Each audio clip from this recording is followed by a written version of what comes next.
It's a whole new day, isn't it? A new day is dawning. So before we get into that, we've had quite a bit of excitement the last few weeks with sort of new types of shows as the Boomer Broads. Hi everybody, I'm Anne Marie, this is Janet, and you've seen me jump out of a plane, you've seen me get, squished into a mammography.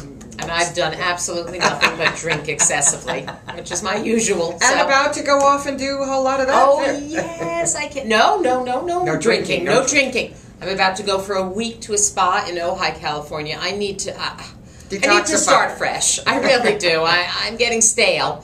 And I'm going to start fresh, and I will bring the camera so you'll get to see me getting massages. This will be very riveting. Will you be coming back with a new personality too? I doubt that. I doubt that. Maybe I'll be calmer. Maybe I'll like you more. But no, I need a fresh start. I'm feeling, and this election wore me out. I mean, it wore us all out. It always wears you out. The ads alone, it's enough. And now you know what happens. These ads, what's next? Now it's holiday shopping ads. I know. It's like we get a moment. Holidays. Oh, just shoot me. But in a way, it's a good thing because we're media hounds and we do this for a living, and it's good to know that the media at least are solid. That's one business right now that's doing very well. Oh yeah, one industry. People are buying ads. That's for sure. Which is good. So let's talk about it. All right. I mean, I think we need to address it. We're a little depressed. We're Democrats by nature. We're both. I'm an independent. Are you an independent? Well, I'm an independent. I'm registered as an independent, but I usually vote Democrat. Me too. I am the same way. And I must say that I love Nancy Pelosi, but I must also admit that I might be only one of a handful of people in this country. Well, you just said to me, and I didn't even know it. 8% approval rating. And you know how I know she was such a culprit? If you saw the ads for the Republicans, at least 50% mentioned, and my opponent voted with Nancy Pelosi all year. Her name was singled out more than Obama. She was the culprit more than Obama. I really she lost this election for the Democrats. I agree. I really think that this is such an incredible, honestly, an incredible lesson, civics lesson. Yeah. In 2 years ago we were giddy.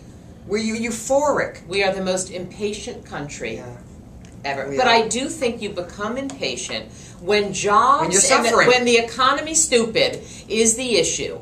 You do become impatient. When you don't have money and you don't have jobs, you really need to make some things happen fast. And I think that's what happened to America. It's pretty simple. And honestly, I think that's going to be hard pressed to get anything done for the next couple of years anyway.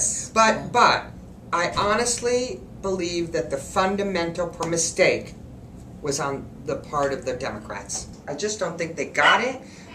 Lucy is weighing in on that. I don't think that they took advantage of the opportunity. They didn't get out there early enough. It was all of a sudden, it's like, oh my God, what maybe we should get out there a little. And I think Obama made some mistakes. I mean, I am an Obama mama. I am. I really like the guy, but I think his focus really should have been 100% on the economy because that's what people cared about. And although universal health care was something he promised Ted Kennedy and he wanted to do, and I get it, it probably was somewhat misguided to make such a priority so soon when the economy needed more attention.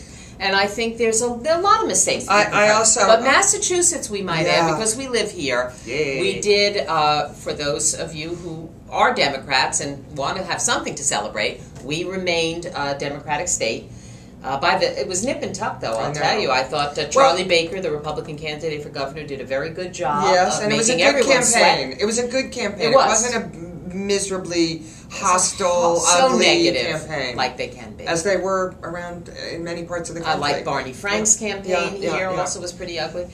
There are some bright spots. I mean, Andrew Cuomo is the governor. I mean, there are some good things. I want to mention an important article that I want everybody to read, including you, young lady. Yes, ma'am. It's on CNN. Young lady, I'd say that again. Young lady. It's on CNN.com, and it's written by a young man named Adam Aigner-Treworgy. Really? Son of Anne Marie Aigner. Honey! CNN.com, and it's actually very good because I just read the whole thing. Of course it's very good. And it points to it's the tone of the Republicans right now, and it points to the fact that this is their last shot, and they're admitting it. We have to deliver this time. We will not get another chance. we can't blow this. We got the House. How if we interesting. blow it, this is it. And I thought that was fascinating. I thought Adam did a great job of capturing that mood. And he has a certain perspective and a certain insight, because on the presidential campaign at the young age of 22, 23, he was embedded with the Republicans, even though I think philosophically he might not be... For National Journal. For National Journal. Not National Review, as he reminds us, 80 times a and day. NBC, and NBC. And NBC, so, yeah. And he had some particular insights. In fact, one of the candidates that at the time that he covered is now being touted as a possible Republican candidate to run against Obama, and that's Mike Huckabee, who has a national forum. And then, of course, as Sarah Palin says, well, if I have to run, I'll run. Yeah, twist if you make me, I hope I'll she run. does, because Will then that thinks. I mean, I think once She you get to irritates see me. her, oh yeah, totally. You irritate. Hey, And Adam! Yay! Proud mama. And I'm very proud. happy I'm that gonna Harry read it, by the Reid way. won also, even I though am a too. lot of you, I'm sure, don't like Harry, but his opponent, she was not a good woman. These are not these Tea Party women, people. Chris O'Donnell, they're kind of crazy. Come on now. You may, again, I'm sure we're talking to fans who like them and respect them, and the what do they call themselves? The mama bears who are protecting their cubs. These women, please. come on. They're all a little crazy, and I think we went the right way. At least the Senate, at least there's some balance. Well, still. and I think that is very telling. I think that is the public sentiment in this country. I was personally worried yesterday when the election was we were going through the election and people were going to cast their ballots. I was worried that we were going to wind up extreme. And I think there's a balance, and honestly, the New York Times captures it, and I'm sure Adam captures it, and I can't wait to read his piece, but they say that there's a sentiment that nobody's going to solve these problems. And I think that there is a distrust of being too extreme and the Tea Party zealots, and yet a distrust of the Democrats who went too far or didn't go far enough in certain areas. And my big concern is that we're going to have a stalemate. Hold on. Let me just read one. Let me just read something. And you may read it, but I'm just saying, did you think we were going to have a stalemate with a Democratic Congress and a Democratic? And we did in a lot of ways. So I know. it makes no difference. I know. It just doesn't make a difference. Peter Baker. I could be president. I could be president and get as much done. Yeah, I have to think about whether I vote for you. I'm not sure which way I. Thank you. But very much. Peter Baker, in his analysis this morning in the New York Times, reads. I'm curious as to how. Oh, we haven't heard from the president yet. We will, I'm sure, today. But we haven't heard. What's he going to do? How's he going to do this? How's he going to get anything done over the next 2 years? And David Axelrod says, basically, his senior advisor, he's going to read the results carefully and hear the message the American people are sending. And he'll do that with care and humility. I do believe he's a good leader. He may have chosen the wrong issues just for some people and some people's opinions.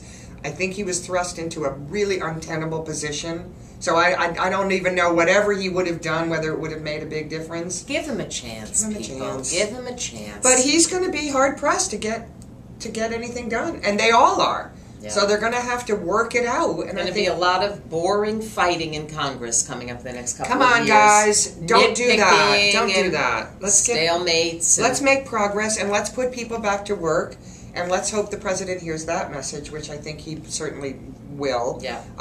And I think he's surrounded by good people, and frankly, I want to give him a chance.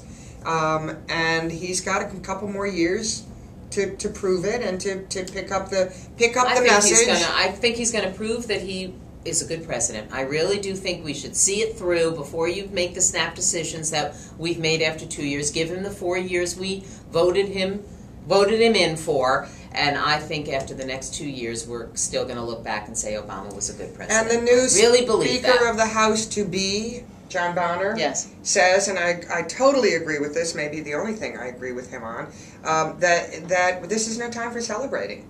This is a time for work. And let's roll up our sleeves and let's get to work. And let's put people back to work. And I'm feeling like we're going in the right direction on that front, on the economy. Well, and I think we should leave on that positive note, Anne-Marie. Okay. Which is very Have unlike a good vacation, by the way. Thank you very much. I'll be thinking of... No, I won't be thinking of you. I won't. That wouldn't be a vacation, would it? I will be thinking of nothing for the next 5 days, and I will You'll see it all on video. It's going to be a lot of fun. We can't wait. Okay. I hope there's some good scenes jumping out of something. And I don't know if I'll be doing a lot of jumping. But certainly there will be scenes wrapping, okay. Seaweed wrapping, and hey, how about some good exfoliation? I will deliver that to you next week. That's a good time. All right, everybody. All right, folks. And send us your thoughts on how things went in your state, wherever you are. Have a great week.